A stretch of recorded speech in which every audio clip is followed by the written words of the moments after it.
कुदूस मेहरबान जिंदा खुदा, शुक्र करते हैं इस समय का जो तूने दिया। अब जब इस कलाम में जाते हैं, मैं नहीं मेरे ज़रिए तो बोलना और होने देना खुदा।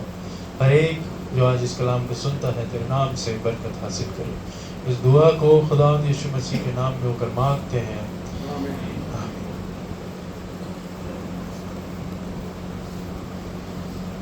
आप सबको जय मसीह की। मेरी आवाज़ बाहर आ रही है? बाहर आ रही है? ठीक। ये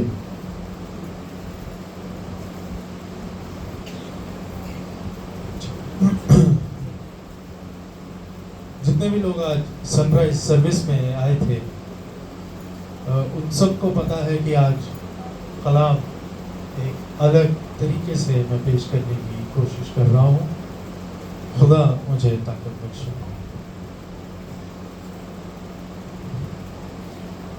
आप सबको जय मसीह की। आप सब अगर मुझे पहचानते हैं तो बहुत अच्छी बात है, और अगर आप मुझे नहीं पहचानते तो मैं कोशिश करता हूं कि आप मुझे पहचान सकें। आज मैं मेथोडिस्ट चर्च शालीमार गार्डन की कलीसिया में पासबान की तरह नहीं आया हूं, पर मैं एक अलग किरदार के रूप में आया हूं, और मैं आज बताना चाहती हूं, फिर से सुनिएगा, मैं आज बताना चाहती हूं कि मैं क्या महसूस कर रही हूं। मेरा नाम मरियम है। बहुत से लोग मुझे मरियम मगदलीनी के नाम से जानते हैं, और मैं जब आज की सुबह बैठी हुई थी तो मैं रो रही थी, और रोते रोते रोते एक माली मेरे पास में आया, और मैंने उससे पूछा कि मेरे प्रभु को तू कहाँ लेकर चला गया। अब क्या आप मुझे पहचान पाए हैं? क्या आप मुझे पहचान पाए हैं? हाँ? मैं, अगर आप लूका को जानते होंगे तो उसकी लिखी हुई किताब के 8वें अध्याय के 2री और 3री आयत में मेरे बारे में मिलता है। आप कंफर्म कर सकते हैं कि मैं जो हूँ, मैं एकदम जेन्युइन आई विटनेस हूँ, और मैं यीशु मसीह के साथ चलती थी, फिरती थी, बोलती थी, बैठती थी। क्या आप लोगों में से किसी को कंफर्म हुआ? कंफर्म करना है तो कोई भी आप में से बता दे कि वहां पर लूका ने मेरे बारे में क्या लिखा है।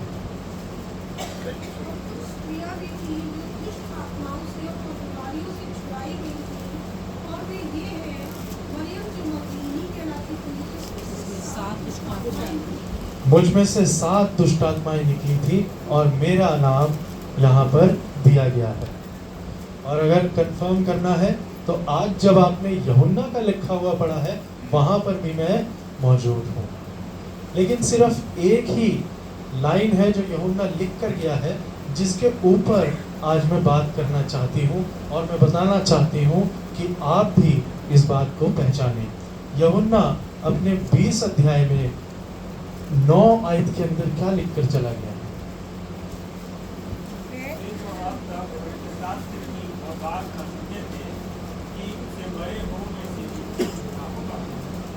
ये सच है।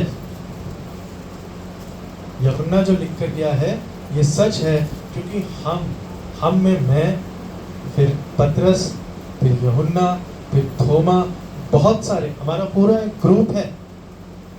यीशु मसीह जब चलते हैं तो हम पीछे पीछे उनके साथ चलते हैं, और हम में से किसी को भी ये बात समझ नहीं आ रही थी कि आज सुबह जो हुआ है वो क्या हुआ है। इसके लिए आपको मेरे साथ थोड़ा पीछे को चलना पड़ेगा। पिछले इतवार, यानी कि आज से 1 हफ्ता पहले, जब यीशु मसीह जो हमारे गुरु हैं वो एंट्री कर रहे थे, जिसे कहते हैं विजय प्रवेश, हम बहुत ही खुश थे, बहुत ज़्यादा खुश थे। और हम इतने ज़्यादा खुश थे कि फाइनली जिसको हम राजा चाहते हैं वो राजा आज हमारे बीच में एंट्री कर गया है। और मैं तो बहुत ज़्यादा खुश थी, और मैं भी उस भीड़ में चल रही थी और उसके पीछे पीछे चलती थी, और जब लोग चिल्लाते थे उनके साथ मैं भी चिल्लाती थी, कुछ लोग उस दिन खजूर की डालियां लेकर आए और कुछ लोग उस दिन अपने कपड़े भी बिछा रहे थे। हम बहुत ज़्यादा खुश थे, हम सब के सब। क्यों? क्योंकि जो पतरस है, जो यूहन्ना है, जो याकूब है, ये सब इन लोगों ने मुझे बताया कि अब एकदम न्यूज़ कंफर्म है कि अब तो ये राजा बनेगा और अब आप रेडी हो जाओ। और क्योंकि हम उसके साथ साथ पीछे पीछे चल रहे थे तो कुछ ना कुछ तो हमें भी मिलना था। इन लोगों को तो बड़ी बड़ी मिनिस्ट्री मिलती, मुझे शायद कहीं ना कहीं जगह मिल जाती और अच्छी जगह यीशु मसीह देता। ये हम पिछले हफ्ते तक सोच रहे थे। फिर एक सुबह आई और उस सुबह जब हम उठे तो उस सुबह उठकर हमें ये पता लगा कि प्रभु यीशु मसीह ने आज डिनर पे हमको बुलाया है। डिनर पे जब हमको बुलाया है, क्योंकि हम सब चेले और चेलियाँ थे, तो जितने चेले थे उनके साथ उसने डिनर किया। त्योहार का समय था, फसह का पर्व था, सब लोग सेलिब्रेट कर रहे थे, यीशु मसीह भी सेलिब्रेट कर रहे थे। और उस दिन उन्होंने रोटी और अंगूर का जो दाख रस है वो उनके साथ बांटा और सब कुछ। आप सबको पता है ये सब, मेरा ख्याल है आप सबको पता है ये सब। जी। उस सुबह एक नॉर्मल दिन था, त्योहार का दिन था, त्योहार मनाया जा रहा था, शाम को त्योहार मनाया भी गया। अगली सुबह जब हम उठे तो हमें यह खबर आई कि यीशु मसीह को गिरफ्तार कर लिया। रात भर में सब कुछ बदल गया। मैं भी अपने घर में त्योहार की तैयारी कर रही थी, मैं भी रोटियां बना रही थी और मैं भी सारी तैयारियां करके बैठी थी कि मंदिर जाना है और भी काम करने हैं।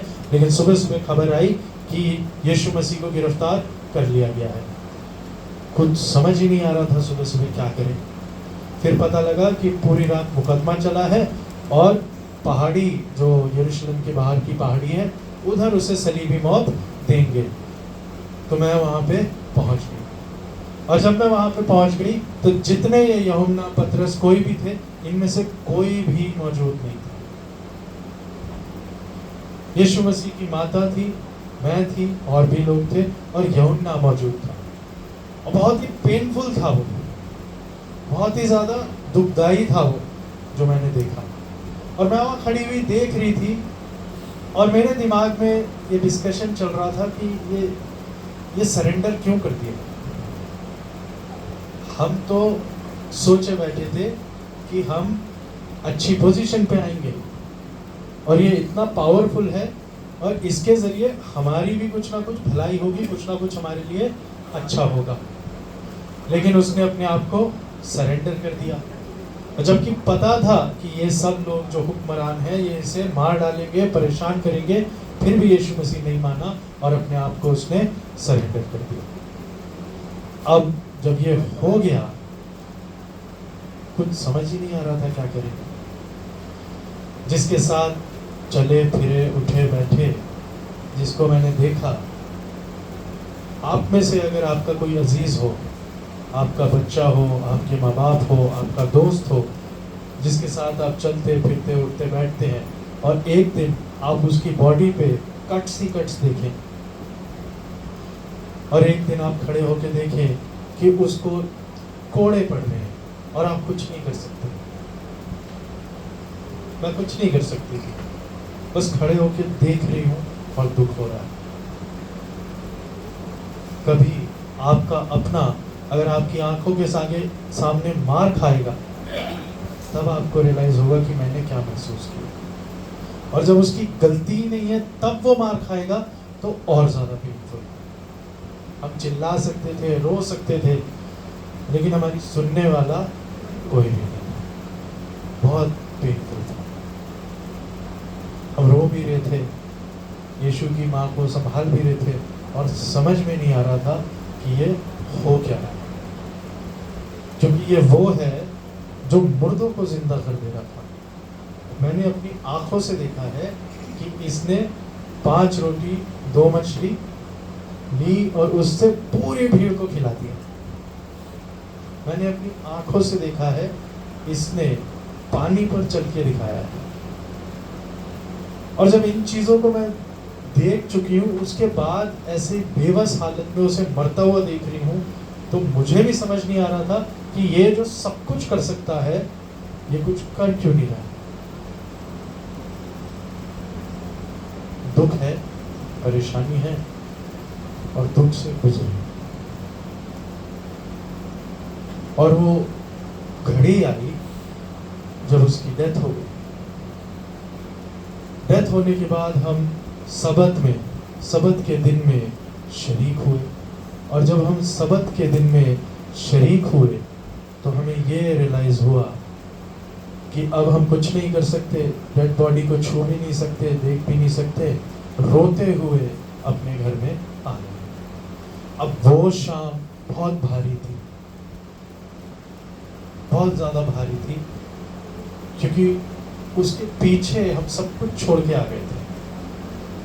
आप जब किसी लीडर के पीछे सब कुछ छोड़ के आ जाए और वो लीडर गायब हो जाए तो आप क्या करोगे? कहाँ जाओगे? किसे बोलोगे? मैं ब्लैंक थी, मुझे समझ ही नहीं आ रहा था मैं क्या करूं। बाकी सबको भी समझ नहीं आ रहा था क्या करें, क्योंकि पतरस ने मुझे बताया था शुक्रवार की शाम को कि हमने तो लड़ाई करने की कोशिश करी थी, उसने मना कर दिया। मैंने तलवार निकाल ली थी, लेकिन उसने तलवार रखवा दी और उसका कान भी चंगा कर दिया, जिसका कान मैंने काटा था। अब ये बात समझ में ही नहीं आ रही है, ये बात बिल्कुल भी समझ में ही नहीं आ रही है कि फिर करे क्या। हमें वो मारने नहीं दे रहा, खुद वो मार नहीं रहा है, और इस परेशानी को हम लोग देख रहे हैं। क्या करें? कभी आपने डिसेबल्ड या हैंडीकैप महसूस किया है? सिचुएशन ऐसी है कि आप उसमें कुछ नहीं कर सकते। मैंने महसूस किया सिचुएशन ऐसी थी कि हम देख रहे हैं ये सब कुछ कर सकता है, पर हम खड़े होकर देख ही रहे हैं और वो कुछ नहीं कर रहा। ये दिन बड़ी मुश्किल से गुजरा। रात हुई, हम सो गए। सबत का दिन था, शनिवार का दिन था, हम उठे। जब हम सुबह उठे समझ ही नहीं आ रहा था। अगर किसी के घर में डेथ हुई है तो वो डेथ का जो सेरेमनी है वो तो पता नहीं लगती, वो तो भागा दौड़ी में, रिचुअल्स में, तौर तरीकों में गुजर जाती है। लेकिन जब वो गुजर जाती है उसके बाद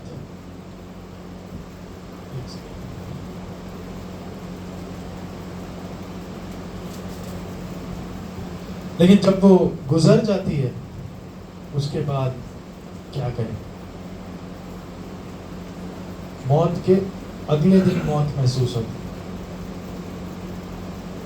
जिस दिन कोई जाता है उस दिन शॉक लगता है। फ्राइडे की सुबह समझ नहीं आ रहा था, जब वो 3 बजे हो गया तब भी समझ नहीं आ रहा था, लेकिन शनिवार की सुबह रियलाइज होना शुरू हुआ कि क्या हो गया। और क्योंकि सबत का दिन था, ना निकल सकते थे, ना हिल सकते थे, ना कुछ कर सकते थे। बस घर में बैठे हुए हैं और सोच रहे हैं कि ये जो हो गया क्या हो गया। कुछ समझ नहीं आ रहा था। शनिवार का दिन गुजरा और बहुत ही भारी दिन गुजरा। और हम आपस में डिस्कशन भी करते थे कि ऐसा हो जाता तो ठीक हो जाता, वैसा हो जाता तो ऐसा कर लेते। लोग आपस में दोहरा भी रहे थे कि शाम को हमने खाना खाया, बस खाना खा के उठे हैं, बाहर तक गए हैं, ये सब हो गया। कुछ लोग आके हमसे पूछते भी थे, उनको बार बार वो कहानी बताते जा रहे थे। जब एक डेथ हो जाती है और जिसके घर में डेथ होती है, वो एक बार नहीं होती, पर हर बार आपको बताना पड़ता है और हर बार आप उस पल को जीते हैं। अगर किसी की भी डेथ हो जाए तो जितने मेहमान आएंगे उतनी बार पूछा जाएगा क्या हुआ, और जितनी बार पूछा जाएगा क्या हुआ उतनी बार बताना पड़ेगा क्या हुआ, और जितनी बार बताना पड़ेगा क्या हुआ उतनी बार वो दुख फील होता है। और हम आपस में ही समझ नहीं पा रहे थे ये हुआ क्या है। शनिवार का दिन बेबसी में, परेशानी में, नासमझी में गुजर गया, क्योंकि जो हो गया है वो हो गया है। क्या करें? चेलों को भी समझ नहीं आ रहा है। इसके पीछे हमने नौकरी छोड़ दी, घर बार छोड़ दिया, सब छोड़ दिया। इसने कहा मेरे पीछे आओ, हम सब छोड़ के इसके पीछे चल रहे थे, ये तो चला गया। अब क्या करें? और हम सब में एक यहूदा स्क्रोती भी था। वो सोच रहा था कि अगर ये मैं शुरू कर दूंगा तो ये राजा बनने की प्रोसेस शुरू हो जाएगी, लेकिन जब ये सब हो गया तब उसे रियलाइज हुआ कि मैंने ये क्या कर दिया। पर बाद में रो के क्या फायदा, जो गलती हो गई वो हो गई। वो इतना ज्यादा परेशान हुआ कि उसने आत्महत्या कर ली। ये खबर आई थी कि ये वाली खबर आ गई, और हमें ये नहीं समझ आ रहा था, हम गुस्सा हुए कि इसकी वजह से ये हुआ है, या दुख करें कि ये तो अब रहा ही नहीं। एक जिसके ऊपर मैं ब्लेम डाल सकती थी कि इसकी वजह से ये हुआ है, वो भी चला गया। ये फ्रस्ट्रेशन अंदर ही रह गई। किसको डांटूं, किसको सुनाऊं, किससे लड़ूं। और शनिवार का दिन भी गुजर गया। संडे का दिन आया, इतवार का दिन सुबह आया। तो हमारे यहाँ ये रिचुअल है, ये ट्रेडिशन है कि हम क्या करते हैं, मसाले और ये सब लेकर जाते हैं और जो बॉडी होती है उस पर लगाते हैं, क्योंकि अगले ही दिन लगाने होते हैं, पर सबत का दिन था इसलिए हम ये कर नहीं पाए। और सुबह सुबह जब मैं उठ के गई और वहाँ पहुँची, वहाँ पहुँचने के बाद मैंने देखा कि कब्र खाली है। और कब्र जब खाली है, मुझे समझ ही नहीं आया मैं क्या करूँ। तो मैं सीधी भागी हुई पतरस और यूहन्ना के पास गई कि उन्हें बताऊं कि कब्र में से बॉडी चोरी कर ली गई है। क्योंकि हम लोग जानते हैं कि यीशु मसीह बहुत ही इंपॉर्टेंट फिगर था, जिसको मारने के लिए ये सब मिल गए, और इन लोगों ने वो बॉडी भी चोरी कर ली कि आगे को कुछ हो ना जाए। और उस दुख में जब हम भागे भागे गए, यूहन्ना मेरे से भी तेज भागा, पतरस से भी तेज भागा, और वो पहुंच गया। और पतरस भी वहां पहुंचा, उसे भी समझ नहीं आया कि ये क्या हुआ है। और मैं भी वहां पहुंची, और जब मैंने बताया कि ये हुआ क्या है, मुझे समझ नहीं आ रहा है, और मैं वहां पर खड़ी रही और सोच ही रही थी कि ये क्या है। क्योंकि वो मर गया था, और अब तीसरे दिन जब हम उसकी बॉडी के पास आए तो वो बॉडी नहीं। दुख मनाने का मौका भी नहीं मिला है हमें कि हम चैन से रो लें। और उस समय एक माली था जो खड़ा हुआ था, जिससे मैंने रिक्वेस्ट करी, क्योंकि वो बियाबान में वही खड़ा हुआ था। तो मैंने उससे रिक्वेस्ट करी कि महाराज मुझे बताएं, अगर तुम उसकी बॉडी को लेकर चले गए हो तो मुझे बताओ वो बॉडी कहाँ पर है, ताकि मैं जो रिचुअल पूरे करने हैं कर लूँ। तब मुझे ये पता लगा कि वो यीशु मसीह खुद थे। लेकिन ये बात जितना बोलना इजी है, उतनी इजी समझने में नहीं है।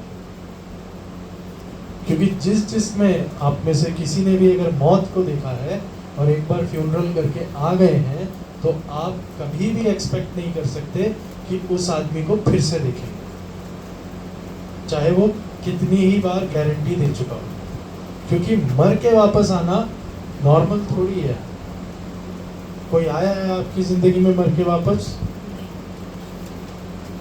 एक बार जो खत्म हो गया वो, तो हम भी यही एक्सपेक्ट करे बैठे थे कि ये खत्म हो गया तो खत्म हो गया। हमें कोई भरोसा नहीं था। भरोसा इसलिए भी नहीं था कि उसकी वो बात हमें याद भी नहीं थी और दिमाग में भी नहीं थी कि मैं फिर से जी उठूंगा, क्योंकि हम बहुत ट्रॉमा से निकले और हमारी जिंदगी की बहुत से काम और चीजें थी जिसमें हमें वापस जाना था। हम इसके पीछे जिंदगी बिताए बैठे हैं, हम इसके पीछे अपनी जिंदगी छोड़ के आए बैठे हैं। अब ये खत्म हो गया तो अब हमें अपनी जिंदगी के रास्ते तो देखने पड़ेंगे ना, कि आगे को क्या करें। जो मछुआरे हैं वो वापस मछली पकड़ेंगे, हम जो काम करते हैं हम उस काम को करेंगे, क्योंकि जिस भरोसे बैठे थे वो भरोसा तो खत्म हो गया। पर फिर एकदम से सब कुछ पलट गया। अब प्रभु यीशु मसीह हमें दिखाई दिए और वो जिंदा था, पर तब भी हमें वो बात समझ नहीं।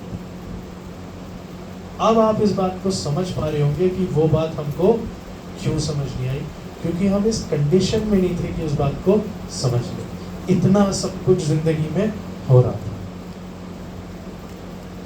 पर उसने ये मौका दिया कि हम इस बात को सीख पाए, समझ पाए कि वो जिंदा हो गया है। जो गलती मैंने करी है वो मैं नहीं चाहती कि आप दोहराएं। क्या गलती करी है वो ये कि यीशु मसीह हमें बार बार जो बातें बोले जा रहा था, हम उन बातों को फॉर ग्रांटेड लिए जा रहे थे। वो हमारे सामने था और बोल रहा था जरूरी है कि मनुष्य का पुत्र मरे और मर के तीसरे दिन जिंदा हो। वो बोल रहा था, पर 1000 बातें बोल रहा था, इसमें से एक नहीं सुनी तो क्या हुआ? पर वो बात इंपॉर्टेंट थी और मेरे लिए थी। पर हम सब चेले इन बातों को फॉर ग्रांटेड ले रहे थे। क्यों? क्योंकि इतनी सारी बातें हो रही थी, एक और बात बोल गया और हम सुन के आगे चले गए। और जब ये हुआ तो एकदम से हुआ। वो बोल के गया था कि मैं मरूंगा, मर के जिंदा होऊंगा, और जब ये हुआ तो एकदम से हुआ और हमें समझ में भी नहीं आया कि ये हो गया। हजारों साल से पासबान कलाम आपको ये बोले जा रहा है कि खुदा फिर से आएगा। हमने ये गलती करी कि उसकी कही हुई बातों को फॉर ग्रांटेड ले लिया। लेकिन क्या आप लोग इस गलती को दोहरा रहे हैं? क्योंकि कलाम बोल के गया है, खुदा बोल के गया है, मैं जाता हूँ तुम्हारे लिए मकान तैयार करता हूँ, जहाँ मैं रहूँ वहाँ, और मैं फिर से आऊंगा और तुम्हारा न्याय करूंगा। ये बात कई बार आपको बोली गई है, हाँ या ना? याद रखते हैं या भूल जाते हैं? हम अपनी जिंदगी में चले गए थे वापस, क्योंकि जिंदगी के काम बहुत थे। आप भी फॉर ग्रांटेड लेके अपनी जिंदगी में तो नहीं चले गए, क्योंकि ये जब होगा तो एकदम से होगा। मौका नहीं मिलेगा कि आप समझ पाए कि ये क्या हो गया है। इसीलिए पहले से तैयारी रखनी पड़ेगी कि जब भी ये हो आप तैयार हैं। और इसकी तैयारी क्या है? जो बातें मैं तुमसे कहा जाता हूँ उन्हें तुम पूरा करो। यदि तुम मेरी बातें मानोगे तब तुम मेरे चेले कहलाओगे। पर मेरी जिंदगी के प्लान जितने हैं कि ये बातें मैं साइड में रख चुका हूँ, रख चुकी हूँ। प्रॉब्लम्स मेरी जिंदगी में भी थी, प्रॉब्लम्स आपकी जिंदगी में भी है। हम सबकी जिंदगी में परेशानियां हैं। किसकी जिंदगी में परेशानियां नहीं है? कुछ परेशानियां ऐसी लगती हैं जिनका कोई सलूशन ही नहीं दिखता, जो समझ नहीं आती कि कैसे ठीक होंगी। इम्पॉसिबल प्रॉब्लम्स के आगे जब हम खड़े हुए थे तब वो एकदम से हमारे सामने मौजूद हो गए। जब हम एक्सपेक्ट नहीं कर रहे थे कि वो आएगा तब वो हमारी जिंदगी में आ गया। जब हम भूल चुके थे कि उसकी पावर कितनी है तब उसने अपनी ताकत हमको दिखाई। हम भूल चुके थे कि वो खुदा का बेटा है जो सब कुछ कर सकता है। मेरी कितनी भी बड़ी प्रॉब्लम क्यों ना हो वो सॉल्व कर सकता है। वो मुर्दों में से जिंदा होगा। जब मैं सब एक्सपेक्टेशन छोड़ चुकी थी तब खुदा नजर आ गया। तो आपकी प्रॉब्लम जो कि इम्पॉसिबल दिख रही है, मैं एक्सपीरियंस से बता रही हूँ। जब आप सोच रहे होंगे कि अब कैसे होगा और कहाँ से सोल्यूशन निकलेगा, अगर उस पर भरोसा रखें वो वहाँ से नजर आएगा आपको जहाँ आप उसे एक्सपेक्ट भी नहीं करते। पर उसके लिए एक इम्पॉर्टेंट चीज़ है, जो गलती मैंने करी है वो आप ना करें। खुदा को फॉर ग्रांटेड लेना छोड़, उसकी बातों की सीरियसनेस को समझें, जिस सीरियसनेस को मैंने नहीं समझा और मेरे साथ उन चेलों ने भी नहीं समझा। 3 साल हमारे साथ रहा, बोलता रहा, समझाता रहा, पर हम इग्नोर कर गए।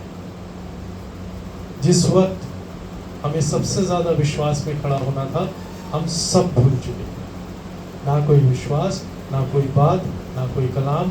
हम सिर्फ और सिर्फ उस दुनियावी बॉडी को देख रहे थे और दुनियावी तरीकों को देख रहे थे।